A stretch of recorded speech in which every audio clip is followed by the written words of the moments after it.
guy who's gone through the OHL priority selection as a player, now getting a chance to see it at a different level, is the director of player recruitment for the Ontario Hockey League, Kyle Pereira, who is joining us now as we roll through various guests. And there he is, Kyle, all settled into his office here on this Saturday morning. Kyle, how are you? Doing great, Terry. How are you? Very well. So how much fun is this for you, getting a chance to see sort of the fruits of the labor of the players over the year? You get a chance to talk to the players, talk to their families, and now this OHL priority selection, seeing where some of these players end up with some of the teams around the OHL. Yeah, you know what? It's always such an exciting day. Certainly one of the most exciting days of the year, and it really represents a culmination of a lot of hard work and so many different, from so many different parties, and without a doubt, the hard work of our teams and their staffs, and OHL Central Scouting and their group, and last but certainly not least, the players. And for them, this draft represents years of working towards it, and certainly an achievement that is very well deserved and an exciting one. And so, I always enjoy making some calls to the players that are selected, and hearing the excitement on the other end of the phone, is an exciting part of the day. And having gone through it myself, as you mentioned, you really can put yourself in their shoes, and and go back and certainly reminisce of kind of what was a great day in my life, certainly, and all of theirs. What was it like for you? Take me through when it was your opportunity to go through this process. Yeah, you know what? It's exciting. It's nerve wracking. It's exciting. It can be anxious at different points. Certainly following along in the screen, and kind of waiting and hoping for your name to come up. There's all sorts of emotions that can kind of take over at different points in the day. But it really does make it all worth it. And to see your name kind of pop up, and know that it's the beginning of what's an exciting journey. Really was validating in a lot of ways, but certainly just the beginning. And I say that to all players, watching today. Really, this is the start. I know you've probably heard it multiple times through the broadcast today, but where you're selected, whether you are selected, the work starts now, and it's cliche to say, but it's true. And there's exciting days ahead, and come training camp, regardless of what round you were selected in. It's a clean slate at that point, and something that I know everyone's going to be working hard through the summer to achieve. Kyle, take me through the process for you. Let's go back to, let's say, the start of the season, getting into September and October, right through now to this weekend of the OHL priority selection. What's the schedule for you? What sort of things are you doing over the course of the season? Yeah, it can be busy at times this year, certainly, and last year was a little bit unique, with the circumstances that we've all been dealing with. But really, my role, in the recruitment side of things is focused around, being a resource for the players, being a resource for their families, and really providing the information that that they all need in order to make decisions.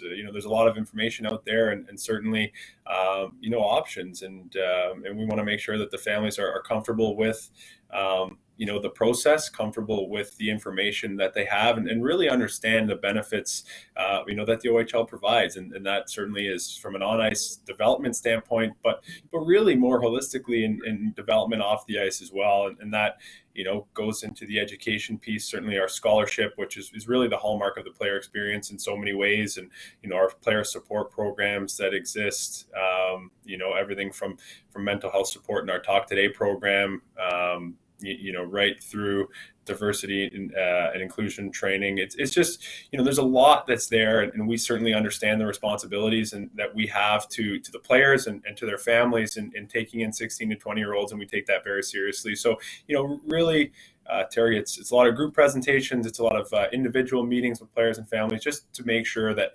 that they're aware of what lies ahead, and what to expect, and, all the exciting things they have to look forward to.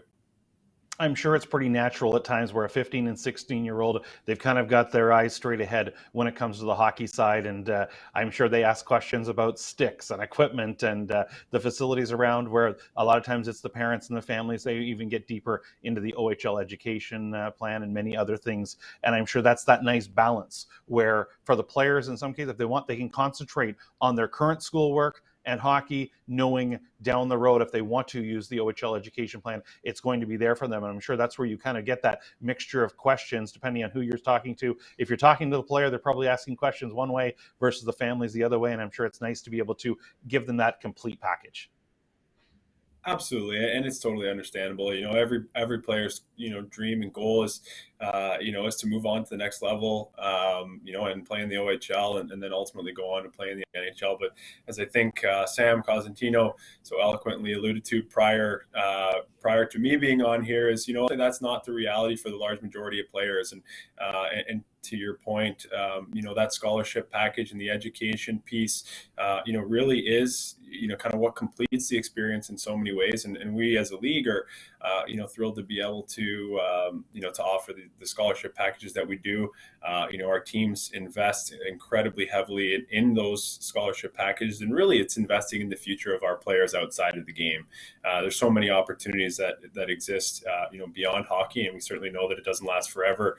But you're absolutely right. The levels of questions can certainly differ what we're getting from players at times and from families, but it's just so important to know that not only are they taken care of on the ice, but they're taken care of off it, and they're taken care of beyond their OHL experiences as well. When it comes to the OHL education plan, I understand it's not only players using it on Ontario schools and universities, trade schools, colleges, but literally pretty much anywhere, not just across Canada. I understand there are players using the OHL education and taking advantage of the OHL education plan literally all over the place. Absolutely, and truthfully, Terry, that's one of the most exciting and things about the Ontario Hockey League scholarship is, it can be used in any career advancing program anywhere in the world. And to your point, the most common statistically is players using that scholarship at the university level and completing undergraduate and graduate degrees. But we have players doing real estate courses. We've got players doing apprenticeships and trades and all sorts of different things. And really the important thing is this scholarship is there and it's designed to be, a foundational piece of a player's future outside of the game and beyond the game, regardless of what those, aspirations may be. And, we've got, of the 349 players on scholarship this year, 200 were playing Canadian university hockey at the U Sports ranks. But we also had 32 players that were accessing their scholarships while playing professionally, which is something that not a lot of people realize that is able to be done. And certainly a number of players that are using their scholarship outside of the game as well in various different programs. So that is a huge piece of it, certainly an exciting one, and one I know that our players and alumni certainly appreciate.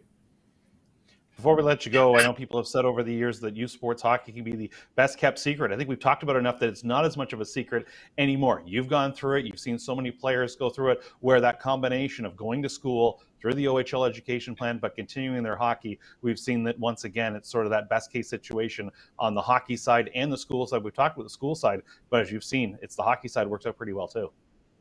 Oh, absolutely. It's such an opportunity, of course, like you said, on the education side of things. But, every year you're seeing more and more players turn professional out of the U Sports ranks. And, this year with the unfortunate circumstances around, university hockey shutdown around Christmas, we saw that, in spades. There were so many players that at that point, decided to continue using their scholarship packages, but sign contracts, whether that be in the American Hockey League, the East Coast Hockey League, in Europe. It's really a stepping stone to the professional ranks, and players are going to that level knowing that they've got their education covered and are able to move forward in pursuing that. And I think it's really evidenced by the success that the U Sports All-Star team has had, as an example, around Christmas time, as as part of the training camp for the World Junior team. We've seen our Canadian World Junior team play exhibition series, gearing up for the tournament against the U Sports All-Stars, and